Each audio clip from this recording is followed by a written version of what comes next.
Charlie Neese from NewsChannel 5 is hanging out here and helping out. You're a member of Crosspoint Church, right? That's right. That's right. So tell me what your role is here today. Well, my wife, Eva Nunziato, is one of the chief coordinators, so I'm kind of the coordinator's assistant today. So I'm kind of doing the running around while we're trying to organize the teams to get them out to the particular location. So I'm making sure all the teams get out to where they're supposed to go.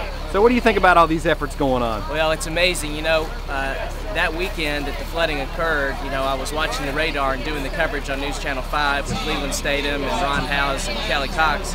And it's one thing to watch the situation develop on the radar, knowing something is going on underneath the rain that you're seeing on the radar, but then to get out and actually see what's happened and to talk to the people whose lives have been completely turned upside down, and then also to talk to these volunteers about wanting to help and making sure that we get out there and really spread the love of Jesus through these people, because this community is in a lot of pain, but these folks are out there and they're giving of their time. And you know, we just pray for everybody that's been affected. We're praying for all the volunteers and for this whole community, because it's going to take a long time. You know, when you're going through the event and it's happening on the radar, and then the first few days of cleanup, it doesn't sink in at first how long the process is going to be.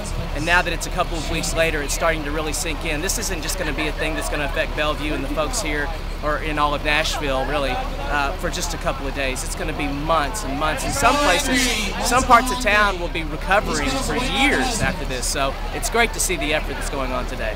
And what, you know, is this the first day you've been able to come out and work yourself, or were you here last week as well? Yeah, I was here last week as well. I'm hearing some amazing stories about, you know, how people are responding to these efforts, that the church has really pulled together, and the community. Have you ever seen anything like this?